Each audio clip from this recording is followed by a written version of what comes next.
Assalamualaikum warahmatullahi wabarakatuh. Salam semua, selamat siang sahabat Ostar 1453 dan sahabat Imtiaz yang insya Allah dimuliai oleh Allah Subhanahu wa Ta'ala. Siang hari ini seperti biasa saya bersama Ustadz Rizky. Kita sudah berada di Besiktas ya Ustadz ya? Iya, Besiktas. Ini BTW kita di sini ngapain nih Ustadz? Kita insya Allah akan berziarah ke makam Khairuddin Barbaros dan mengunjungi Museum Angkatan Laut atau Deniz Müzesi, punyanya Republik Turki dan Turki Utsmani. Khairuddin Barbaros. Ya, Khairuddin Barbaros. Khairuddin Barbaros ini yang sering kita dengar nih Ustadz. Seperti film di Pirates of Caribbean, orang yang selalu menjajah, habis itu merampas, seperti itu Ustadz. Ya. Apakah mirip ceritanya dengan seperti itu? Ya, ini sebenarnya merupakan salah satu distorsi sejarah dari orang-orang Kristen Eropa ketika itu. Jadi karena saking takutnya mereka dan saking bencinya mereka terhadap Islam dan terhadap dua saudara Oruç dan Khidir, jadi Barbaroslar ini sebenarnya ada dua orang, Oruç dan Khidir. Mereka adalah kakak beradik yang memang waktu itu banyak berkiprah di lautan, dunia kelautan. Dulunya mereka adalah penduduk lahirnya di Andalus. Orang tuanya berasal dari sana. Orang Turki yang tinggal di Andalus ketika itu. Oh, aslinya orang Turki? Ya, aslinya orang Turki, lalu mereka tinggal di Andalus dan terusir dari sana. Akhirnya karena? Tidak ada catatan jelas kenapanya. Yang jelas mereka terusir dari sana, lalu mereka berpindah ke Lesbos. Mereka tinggal di Lesbos dan besar di Lesbos. Ayahnya juga seorang admiral dari Turki Utsmani dulunya. Lalu ketika mereka besar, Khidir dan Oruç ini banyak berkiprah di lautan sebagai pelaut memang. Kerjaannya sebagai pelaut dan mereka ini sering menghalangi kapal-kapal Eropa, kapal-kapal Kristen Eropa ketika itu yang melakukan aksi perampokan di laut. Sebenarnya yang perampok itu ya orang-orang Nasrani Eropa ketika itu. Tapi karena mereka benci, karena mereka malu dengan kekalahan, dengan kesuperioran Khairuddin Barbaros, dua orang ini, Oruç dan Khidir ini, maka mereka menceritakan kepada anak cucunya merubah sejarah, didistorsi, bahwa diputar balikan faktanya bahwasanya dijadikan Oruç dan Khidir ini sebagai bajak lautnya, mereka sebagai pahlawannya, padahal aslinya tidak begitu. Aslinya mereka yang menyelamatkan. Mereka yang menyelamatkan.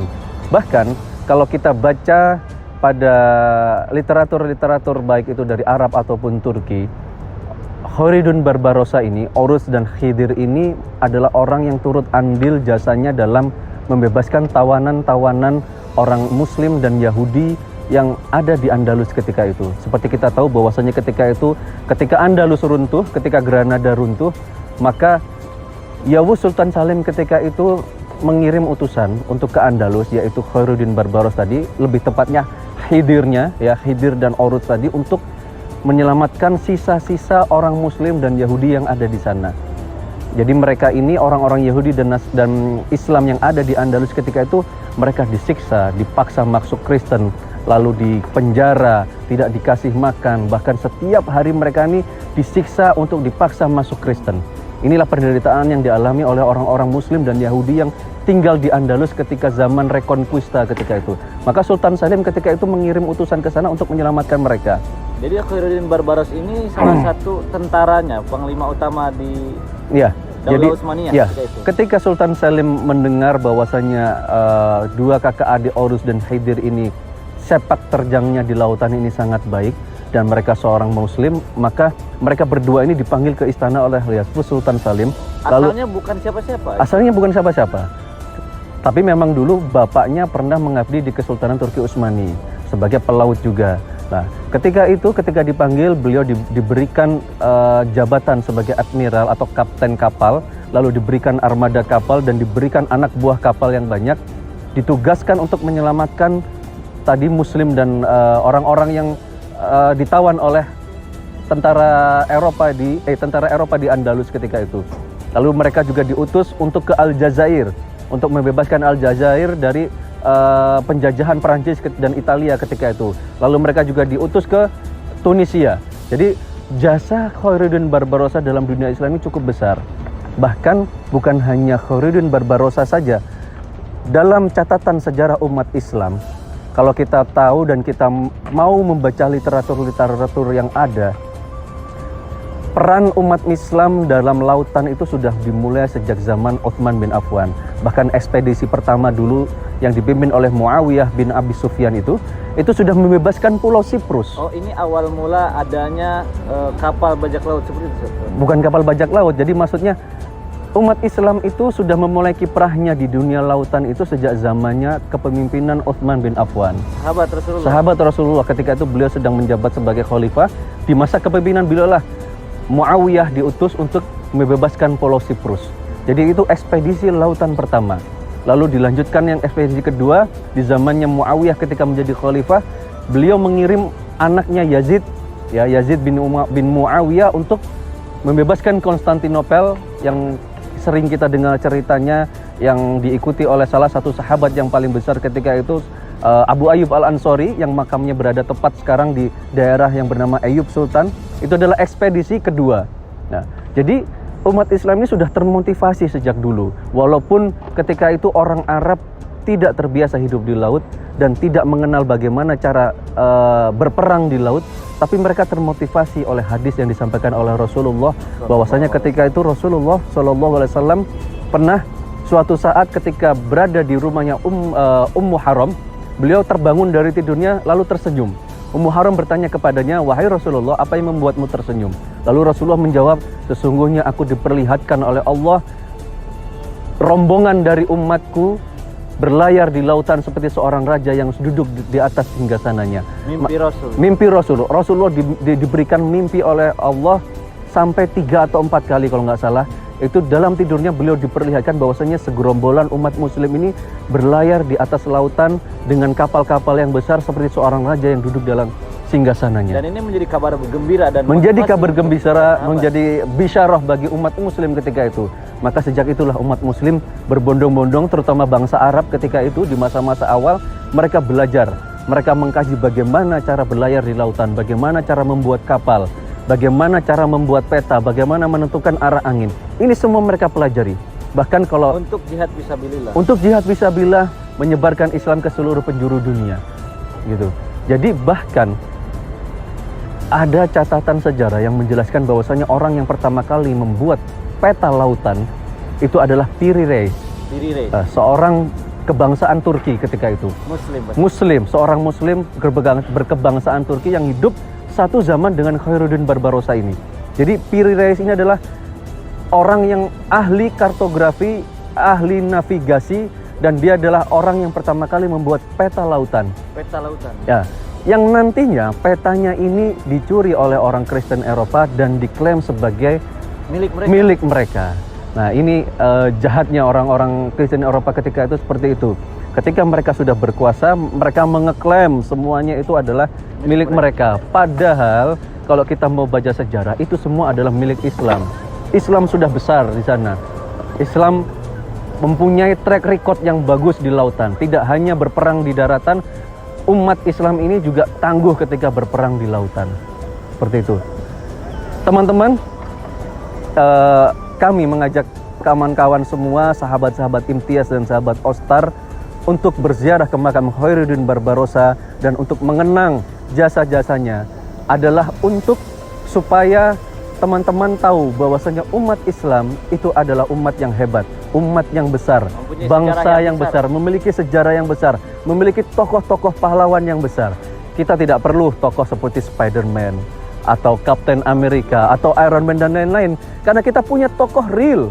Ya, kita punya Salahuddin Al-Ayyubi, kita punya Nabi Muhammad, kita punya Khalid bin Walid, ya, kita punya para sahabat besar, kita punya Khairuddin Barbarossa, kita punya Piri Reis, kita punya Muhammad Al-Fatih. Banyak tokoh besar yang bisa kita banggakan sebagai contoh atau role model bagi kehidupan kita. Insya Allah setelah ini kita akan berkunjung ke makam beliau. Mari kita berjalan ke sana.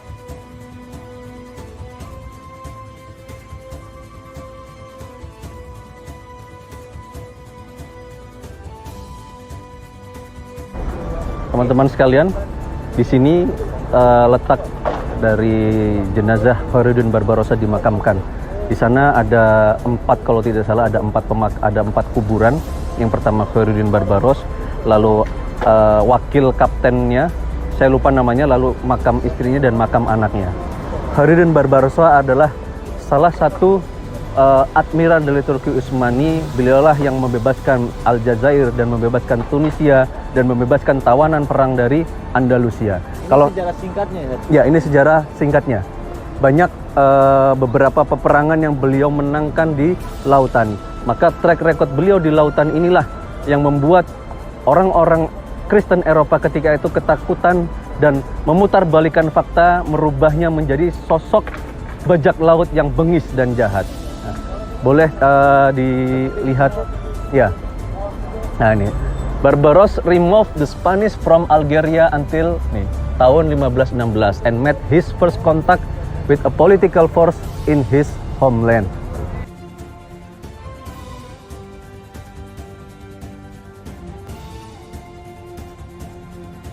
Ya, Mas Egi. Nah, kita lihat di sini ada logo La ilaha illallah Muhammadur Rasulullah Nasrun minallah wa fathun qarib wa basyiril mu'minin. Ini logo apa nih? Ini logonya tentara laut Turki Utsmani ketika itu pada yang zaman digunakan oleh Khairuddin dua saudara Barbaros. itu. Iya. Ini adalah logonya admiral atau tentara lautnya Turki Utsmani. Di sini ada nama Abu Bakar, Umar, Utsman, Ali. Ini melambangkan bahwasanya mereka adalah ahlu sunnah. Nah, ini moto mereka. Jadi di setiap bendera-bendera panji perang Turki Utsmani itu selalu ada ayat-ayat jihad. Nasrun minallah wa fathun qarib wa basyiril mu'minin ya Muhammad. Lalu inna fatahna laka fathan mubinan. Habis itu wajahidu fi sabilillah. Itu selalu ada. Dan ini mewakili. Ini membuktikan bahwasanya mereka adalah orang Islam ya. Orang Islam, lalu di sini Islamnya Islam Sunni. Nah, ini adalah lambang dari pedangnya Ali bin Abi Thalib, Zulfikar. Makanya ada 2 cabang begini, pedangnya Ali bin Abi Thalib itu. Terus Nah, ini bukannya lambang Yahudi nih, Seth?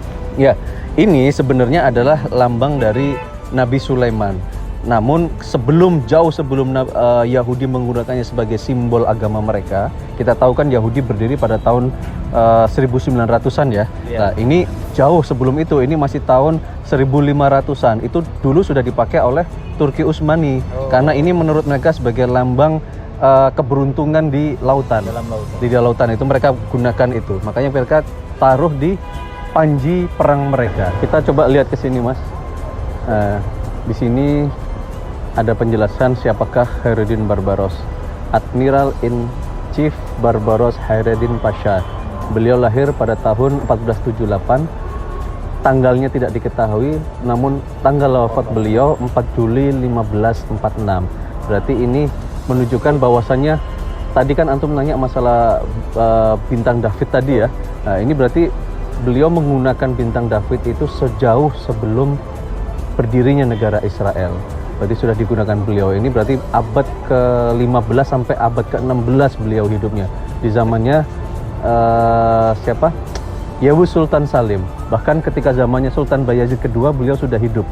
Tapi nama beliau mulai naik daun itu pada zamannya Yavuz Sultan Salim, lalu sempat bertemu dengan Sulaiman Al-Qanuni juga. Nah, ini sekitar 60-an tahunan ya beliau hidup. Ya. Nah, kalau di sini penjelasannya kita baca bahwasanya yang membangun makam beliau ini adalah Nimar Sinan. 5 tahun sebelum wafatnya Khairuddin Barbaros. Sudah disiapkan. Sudah disiapkan. Nah, ini di sini ada beberapa makam kecil-kecil. Kalau penjelasan di sini yang dimakamkan di sini adalah orang-orang terdekat dari beliau, lalu awak kapal beliau dan mantan-mantan pelaut Turki Utsmani. Rata-rata yang dimakamkan di sini adalah semuanya pelaut dari Turki Utsmani. Ya, sekarang kita coba masuk ke makamnya. Di dalam pemakaman ini atau di Tur B ini ada 4 makam. Yang pertama, yang tengah itu makamnya Khairuddin Barbaros atau Haidir. Lalu sampingnya itu makam wakilnya dia ketika beliau menjadi kapten. Di sampingnya ada makam anaknya dan makam istrinya.